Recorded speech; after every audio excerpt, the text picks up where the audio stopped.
हाय, hello, नमस्कार. कसे आहात तुम्ही सर्व? आज आहे सॅटर्डे आणि सुट्टीचा दिवस असला की भरपूर अशी एक्स्ट्राची कामं निघतातच. खरं तर आज काही व्हिडिओ बनवायचा असा विचार नव्हता, पण म्हटलं चला तुमच्या सगळ्यांसोबत एक नवीन गोष्ट शेअर करायची होती, म्हणून मग व्हिडिओ बनवूया. मी काय नवीन घेतलं आहे हे तुम्हाला थंबनेलवरून कळलेलंच असेल, पण त्याआधी मी इथे एक छोटासा असा घरगुती जुगाड करण्याचा प्रयत्न करत आहे. बघूया कसं बनते ते.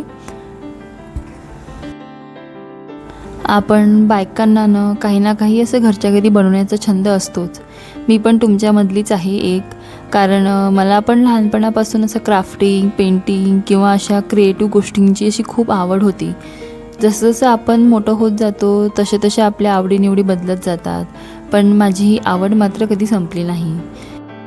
त्यामुळे मोठं झाल्यावर आर्किटेक्चर बनण्याचं स्वप्न होतं, पण काही कारणांमुळे ते स्वप्नच राहिलं आणि मग तो विचार सोडून डॉक्टर झाले आणि आता गृहिणी. सध्या पिहू लहान असल्यामुळे तिला सोडून ड्युटीवर जाणं शक्य नाही आणि त्यामुळे सध्या गृहिणीची पदवीही तितकीच महत्त्वाची आणि सुंदर वाटते. आणि खरं सांगायचं तर शिक्षण कधीच वाया जात नाही, ते कधी ना कधी कुठे ना कुठे उपयोगी पडतंच. अगदी माझ्या लहानपणीच्या या छंदासारखं काहीतरी नवीन बनवण्याचं, स्वतःच्या हाताने तयार करण्याचं असं हे. बघूया आता कसं बनते तर. हे जे तुम्ही बघत आहात ना, हा गोल आकार, तो खरं तर एका फ्लावर बुकेमधला असणारा राऊंड बेस आहे. फुलं तर खराब झालीत, पण हा राऊंड अजून चांगल्या स्थितीत होता. म्हटलं याचा काहीतरी छान उपयोग करूया. आणि ही जी आर्टिफिशियल वेल दिसत आहे ना, ही गणपती डेकोरेशनमधली आहे. त्या मोठ्या वेलीची अशी एक छोटीशी फांदी तुटलेली होती. मग म्हटलं तिला वाया जाण्यापेक्षा काहीतरी असं चांगलं उपयोग होईलच. मग या दोन्ही गोष्टी एकत्र करून मी असं छोटंसं DIY करण्याचा प्रयत्न केलेला आहे. घर सजवण्यासाठी नेहमी महागड्या वस्तूंचीच गरज असते असं नाही. प्रत्येक वेळी नवीन आणि महागड्या गोष्टी घेणं सगळ्यांनाच परवडेल असंही नसतं. आपण आपल्या घरात असलेल्या छोट्या छोट्या वस्तूंचा योग्य वापर करूनही आपण एक सुंदर घर सजू शकतो. थोडी कल्पकता, थोडी मेहनत घेतली तर जुन्या वस्तूंमधूनही एक असं छान डेकोरेटिव्ह पीसेस तयार करून घेऊ शकतो. अशा छोट्या छोट्या गोष्टींनी घराला एक वेगळाच लूक मिळतो आणि आपलं घर अजून सुंदर आणि आकर्षक दिसू लागतं. तसं तर आपण घरामध्ये ओरिजिनल प्लांट्स तर लावतच असतो आणि त्याची हिरवाई घराला एक असं वेगळंच सौंदर्य देते. पण आर्टिफिशियल प्लांट्सचंही एक वेगळंच महत्त्व आहे, कारण त्यांना जास्त मेंटेनन्स लागत नाही, ते व्यवस्थित राहतातही आणि जास्त दिवस टिकतातही आणि कुठेही ठेवलं तरी एक असं छान लूक देतात.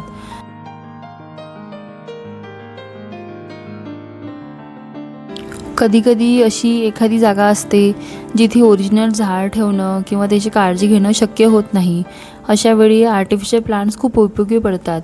डेकोरेशनच्या दृष्टीने हे खूप असं चांगले दिसतात आणि घराला एक फ्रेश आकर्षक लूक देतात.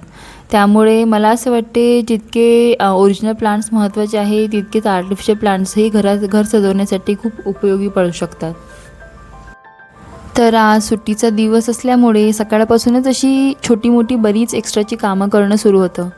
त्यातच खूप दिवसांपासून घरातल्या बॉटल्स क्लीन करण्याचं असं हे राहूनच जात होतं आणि म्हटलं आज ते कामही करून घेऊया. आणि तुमच्यासोबत मी बॉटल स्वच्छ करण्यासाठी काही असे ब्रशेस जे यूज करते आहे ते सुद्धा शेअर करते. कारण योग्य क्लिनिंग ब्रश असले की बॉटल साफ करण्यासाठी खूप सोपं आणि उपयोगी पडतं. मी हे ब्रशेस एका सेटमध्येच घेतलेले होते. आता जवळपास बरेच महिने किंवा 1 वर्षसुद्धा म्हणू शकता की मी हे वापरत आहे. म्हणून म्हटलं तुमच्यासोबत शेअर करावं, कारण त्यांच्या किमतीच्या मानाने त्याची क्वालिटी खूपच चांगली निघाली. या सेटमध्ये अशा वेगवेगळ्या प्रकारचे आणि वेगवेगळ्या साईजचे अनेक ब्रशेस आहेत. आपल्या गरजेनुसार आपण त्यांचा वापर करू शकतो आणि जर एखादा ब्रश खराबही झाला तर दुसरा उपयोगी पडतो. त्यामुळे सेट घेण्याचा असा हा खूप मोठा फायदा वाटतो. आता तुम्ही बघू शकता यामध्ये 2 असे स्पंजचे असे ब्रश आहेत आणि 2 स्ट्रॉ क्लिनिंग ब्रशेस आहेत आणि एक मोठा असा नॉर्मल क्लिनिंग ब्रश आहेत. त्यामुळे वेगवेगळ्या आकाराच्या वेगवेगळ्या प्रकारच्या बॉटल्ससुद्धा आपण इझिली क्लीन करू शकतो. यासोबतच एक अशी सीझरसुद्धा दिलेली आहे फीडिंग बॉटल्स आपण जेव्हा गरम पाण्यामध्ये स्टरलाइज करतो त्यामुळे त्या खूप गरम होतात. अशा वेळी त्या हातानं पकडणं ठीक नसतं. म्हणूनच ही सीझर खूप उपयोगी पडते. तिच्या मदतीने गरम बॉटल्स किंवा इतर ॲक्सेसरीज सहज आणि सुरक्षितपणे बाहेर काढता येतात. लहान बाळाच्या वस्तू वापरताना अशा छोट्या-छोट्या गोष्टी खूप कामाला येतात. तसं तर आपण शक्य तितकं प्लास्टिकचा वापर कमी करायला हवा. पूर्णपणे प्लास्टिक बंद करणं आजच्या दैनंदिन जीवनात कदाचित प्रत्येकासाठी शक्य नसतं. पण त्याचा वापर आपण नक्कीच कमी करता येतो. विशेषतः पाण्याच्या ज्या बॉटल्स असतात ना, त्या चांगल्या क्वालिटीच्या निवडणं खूप महत्त्वाचं असते. कारण चांगल्या ब्रँड्सच्या बॉटल्स सहसा फ्रीज सेफ, मायक्रोवेव्ह सेफ आणि फूड ग्रेड मटेरियलपासून बनवलेल्या असतात. त्यामुळे त्या वापरण्यास एकदम सुरक्षित असतात. आणि याउलट खूप कमी किमतीच्या किंवा कमी दर्जाच्या प्लास्टिकची क्वालिटी अनेकदा चांगली नसते. त्यामुळे त्या जास्त काळ वापरणं आरोग्यासाठी योग्य ठरत नाही. म्हणून मला असं वाटतं, बॉटल्स घेताना फक्त किंमत न बघता त्यांची क्वालिटी, मटेरियल आणि आपल्या सुरक्षिततेच्या याकडेही लक्ष द्यायला हवं. अशा गोष्टींमध्ये एकदाच चांगली इन्व्हेस्टमेंट केली तर ती नेहमीसाठी उपयोगी पडते आणि आरोग्याच्या दृष्टीनेही फायदेशीर ठरते. ह्यासोबत मिळालेले हे स्ट्रॉ क्लिनिंग ब्रश तर मला खूपच उपयोगी वाटतात. कारण बॉटल्स आपण कधी ना कधी इतर ब्रशने किंवा वेगवेगळ्या पद्धतीने स्वच्छ करू शकतो. पण स्ट्रॉच्या आतपर्यंत नीट स्वच्छता करणं तर खूपच कठीण असते. म्हणूनच स्ट्रॉ क्लिनिंग ब्रश असणं खूप गरजेचं वाटतं. आणि हे ब्रश स्ट्रॉच्या अगदी आतपर्यंत जाऊन साचलेली घाण वगैरे सगळं साफ करून घेतं. त्यामुळे स्ट्रॉ इतके स्वच्छ होतात की अगदी नवीन असल्यासारखे वाटतंय. आणि विशेषतः रोज वापरल्या जाणाऱ्या स्ट्रॉ, सिपर बॉटल्स किंवा मुलांच्या बॉटल्ससाठी हे ब्रश खूप उपयोगी पडतात. त्यामुळे हा पूर्ण सेटच मला खूप महत्त्वाचा वाटतो आहे. चला तर आता तुमच्यासोबत बोलता बोलता माझ्या सगळ्या बॉटल्ससुद्धा क्लीन झालेल्या आहेत. आता मी या सगळ्या स्वच्छ पाण्याने धुवून भरून घेते. आणि ही जी माझी मोठी बॉटल तुम्ही बघत आहात ना, ही 2 लिटरची आहे. ही ना मी प्रेग्नन्सीच्या वेळेस घेतलेली होती. आणि प्रेग्नन्सीमध्ये कसं आपल्याला जास्त पाणी प्यावं लागतं. ही मला आधीपासूनच पाणी जास्त पिण्याची सवय आहे. पण सारखं उठून पाणी घेणं वगैरे त्यामुळे ही 2 लिटरची ही बॉटल घेतली होती. आणि तेव्हापासून आजपर्यंत मी ही यूज करते आहे. कारण तिचा वापर खूप चांगला होतो आहे. आपली सेपरेट बॉटल असल्यामुळे आपल्याला कळतं की आपण दिवसभरात किती पाणी पितो आणि कमी पितो आहे का, पुरेसं होतं आहे का नाही, याचा अंदाजही येतो. कधीकधी कामाच्या गडबडीमध्ये आपण पाणी पिण्याचं विसरून जातो. पण अशी मोठी बॉटल जवळ असली की ती पाणी पिण्याची अशी एक सवय कायम राहते. कारण मोस्ट ऑफ द आजार हे शरीरात पाण्याची कमतरता असल्यामुळे किंवा पाणी कमी प्यायल्यामुळे होऊ शकतात. त्यामुळे पाणी हे आपल्या आरोग्यासाठी खूप महत्त्वाचं आहे. म्हणून तुम्हीसुद्धा दिवसभरात पुरेसं पाणी पिण्याचा प्रयत्न नक्की करत जा. तर आता बाहेरून आलेच होते, तर सोबत येताना त्यांनी भाजीचं पनीर आणि ब्रेड घेऊन आलेले. मी सध्या हे असे आटा ब्रेड यूज करते. कारण ब्रेड घेताना ना मी नेहमी त्यावर इन्ग्रेडियंट्स नक्की वाचते. कारण काही ब्रेडवर आटा ब्रेड असं लिहिलेलं असतं, पण त्यामध्ये मैद्याचं प्रमाण बरंच असू शकतं. त्यामुळे इन्ग्रेडियंट लिस्ट्स नक्की चेक करायला हवी. यामध्ये तुम्ही बघू शकता किती व्हीट फ्लोअर म्हणजे गव्हाचं पीठ मुख्य इन्ग्रेडियंट आहे. त्यामुळे हा रेग्युलर ब्रेडपेक्षा तुलनेने एक चांगला अल्टरनेटिव्ह ऑप्शन वाटतो. आणि सोबतच आपण आपल्या रेग्युलर रुटीनमध्ये मैदा जितका शक्य होईल तितका अवॉइड करायला हवा. पूर्णपणे अवॉइड करणं प्रत्येक वेळी शक्य होतंच असं नाही, पण आपण नक्कीच त्याचं प्रमाण कमी करू शकतो. म्हणजे अशा प्रकारे काही हेल्दी अल्टरनेटिव्ह जर आपण आपल्या डाएटमध्ये इन्क्लूड केली तर हळूहळू अनेक अनहेल्दी गोष्टी आपण कमी करू शकतो. अर्थात प्रत्येकाची चॉईस आणि डाएट वेगळी असते, पण शक्य असेल तिथे असे छोटे छोटे अल्टरनेटिव्ह जर आपण निवडले तर त्याचा फायदा नक्कीच होतो.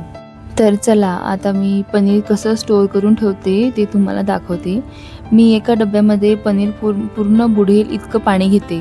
म्हणजे पनीरचा प्रत्येक भाग असा पाण्यामध्ये व्यवस्थित राहिला पाहिजे. आणि असं स्टोअर केल्यामुळे ना पनीर जास्त दिवस फ्रेश राहतही आणि सॉफ्टनेससुद्धा कायम राहतो. नाहीतर फ्रीजमध्ये आपण तसंच ठेवून देतो आणि ते हळूहळू कोरडं पडत जातं, त्यामुळे ते खराब होण्याची शक्यता पण वाढते. म्हणून मी नेहमी पनीर अशा पद्धतीने स्टोअर करून ठेवते. तुम्हीसुद्धा हा छोटासा किचन टिप नक्की ट्राय करून बघू शकता. सोबतच जे भाजीचं आणलेलं होतं ते सुद्धा मी स्वच्छ पाण्याने धुवून घेतलेलं आहे. आणि आज रात्रीच्या जेवणामध्ये अशी सिंपल विदर्भ स्टाईल अशी खिचडी आहे. आमच्याकडे खिचडीसोबत तडका आणि पापड असा साधा पण खूप आवडताचा असा मेनू असतो. कधीकधी अशी सिंपल आणि कम्फर्टिंग जेवण मनालाही खूप समाधान देऊन जातं. जे विदर्भ साईडचे असतील ना, ते खिचडीवरचं जे प्रेम आहे ना, ते नक्कीच रिलेट करू शकतील. चला तर मग आता मी किचन थोडंसं आवरून घेते, कारण मला आता तुम्हाला मी घेतलेली एक नवीन गोष्ट दाखवायची आहे. किचनसाठी अशी छोटी मोठी खरेदी तर नेहमी सुरूच असते, पण ही गोष्ट मी खूप दिवसांपासून घ्यायचा विचार करत होते. मला इंडक्शन घ्यायचंच होतं, त्यामुळे म्हटलं आता घेऊयात. हा इंडक्शन मी ऑनलाईन मागवलेला आहे. याची लिंक मिळाली तर मी नक्की डिस्क्रिप्शनमध्ये टॅग करेनच.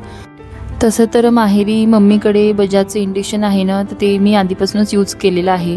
त्यामुळे इंडक्शनची जी प्रोसेस, सेटिंग आणि वापर कसा करायचा हे सगळं आधीपासूनच कळलेलं आहे. आणि शक्य असेल तिथे गॅसचा वापर आपण थोडा कमी करून इंडक्शनचा जर वापर आपण केला तर ते सुद्धा मला असं फायदेशीर वाटतं. काही गोष्टी इंडक्शनवर अशा पटकन आणि सोयीस्करपणे होतात, त्यामुळे इंडक्शन घेणं हे मला खूप चांगली इन्व्हेस्टमेंट वाटली. अशी छोटीशी इन्व्हेस्टमेंट आपण आपल्या किचनसाठी नक्कीच करू शकतो असं मला वाटतं.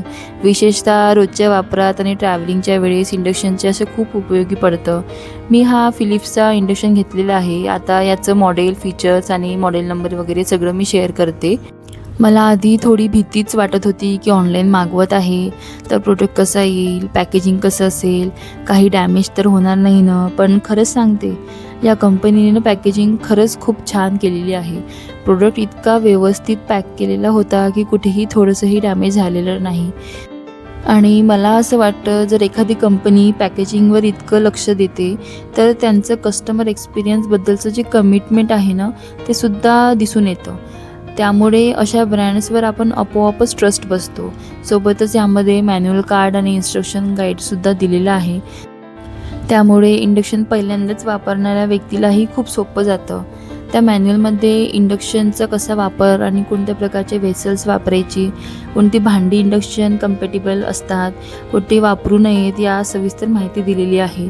त्यामुळे इंडक्शन वापरण्यापूर्वी एकदा त्या इन्स्ट्रक्शन्स नक्की वाचून घ्याव्यात. योग्य भांडी वापरली तर इंडक्शन चांगलं काम करतं आणि त्याची परफॉर्मन्ससुद्धा उत्तम राहते. तर तुम्ही ते बघू शकता, यामध्ये खूप छान आणि युजर फ्रेंडली फीचर्स दिलेले आहेत. म्हणजे पॅनलवर असे वेगवेगळे मोड आधीपासूनच मेन्शन केलेले आहेत, जसं की ग्रेव्ही, रोटी, डोसा, स्टर fry, slow cook, pressure cook असे अनेक ऑप्शन्स आहेत. त्यामुळे आपल्याला असे प्रत्येक वेळी टेम्परेचर किंवा सेटिंग्स मॅन्युअली सेट करायची अशी गरज पडत नाही. आपण कोणता पदार्थ बनवत आहे त्यानुसार मोड सिलेक्ट केला की इंडक्शन आपोआप त्यानुसार हीट मॅनेज करतं. अर्थात गरजेनुसार हीट कमी जास्त करण्याचं ते ऑप्शनसुद्धा दिलेलं आहे. त्यामुळे वापरायला खूप सोपं वाटतं. विशेषतः रोजच्या कुकिंगसाठी असे फीचर्स खूप उपयोगी पडतात. सोबतच सगळ्या इन्स्ट्रक्शनसुद्धा व्यवस्थित दिलेल्या आहे. त्यामुळे इंडक्शन पहिल्यांदाच वापरण्यालाही सहजच समजू शकतं. आणि सोबतच पॉवर प्लग सॉकेटसुद्धा दिलेलं आहे. त्यामुळे इंडक्शन आपण डायरेक्ट मेन स्विचमध्ये सहजच कनेक्ट करू शकतो. पण कुठलंच इलेक्ट्रिकल अप्लायन्सेस वापरताना थोडी काळजी घेणं खूप महत्त्वाचं असतं. खरं तर हे किचन बनवतानाच मी आधीपासूनच प्लॅनिंग केलेलं होतं की फ्युचरमध्ये मला कोणकोणते अप्लायन्सेस घ्यायचे आहेत आणि त्यानुसारच मी इलेक्ट्रिकल पॉईंटसुद्धा ठेवून घेतलेले होते. म्हणूनच किचनमध्ये मी पॉवर प्लग आणि रेग्युलर स्विच बोर्ड्स दोन्ही व्यवस्थित करून घेतलेलं आहे. ओव्हनसाठी सेपरेट स्विच बोर्ड आहे आणि मिक्सरसाठी वेगळा पॉईंट आहे. आणि सोबतच इतर अप्लायन्सेससाठी सुद्धा एक एक्स्ट्रा स्विच बोर्ड करून घेतलेला होता, कारण मला आधीपासूनच माहिती होतं की पुढे किचनमध्ये अशी वेगवेगळे अप्लायन्सेस येणार आहे. त्यामुळे त्यानुसार प्लॅनिंग करून हे पॉईंट करून घेतलेले होते. नंतर गरज पडल्यावर एक्सटेन्शन बोर्ड वापरण्यापेक्षा सुरुवातीपासूनच जर आपण योग्य प्लॅनिंग केलेली आधी चांगलं असतं. त्यामुळे वापरायलाही सोपं पडतं आणि किचन अधिक व्यवस्थित वाटतं. आपल्या संस्कृतीमध्ये नवीन वस्तू घरात आली की तिची पूजा करून शुभ सुरुवात करण्याची एक सुंदर परंपरा आहे. वस्तू कितीही छोटी किंवा मोठी असो, तिच्या मागे आपल्या कष्टांची आणि स्वप्नांची कमाई असते. म्हणूनच या नवीन इंडक्शनची सुद्धा अशी छोटीशी पूजा करून देवांचे आभार मानते. घरात येणारी प्रत्येक नवीन गोष्ट सुख समृद्धी आणि सकारात्मक ऊर्जा घेऊन यावी अशीच मनापासून प्रार्थना. तर त्यानंतर मी माझं इंडक्शन चालू करून बघितलं. आता तर रात्रीची वेळ झाली आहे, त्यामुळे जेवणही तयार आहे. तर यावर काही आता बनवणार नाही, पण मी तुम्हाला सकाळची क्लिप इथे ॲड करते आहे. सकाळी उठल्यावर मी यावर चहा बनवून पाहिला होता आणि खरंच सांगते, इंडक्शनचा वापर मला खूप सोपा वाटला. सेटिंग समजायला सोप्या आहेत आणि कामही अगदी व्यवस्थित होतं. पहिल्याच वापरात चहा छान झाला आणि इंडक्शनची परफॉर्मन्ससुद्धा चांगली वाटली. आता पुढे आणखी वेगवेगळे पदार्थ बनवून बघेनच, मग यांचा एक्सपिरियन्ससुद्धा तुमच्यासोबत नक्की शेअर करेन.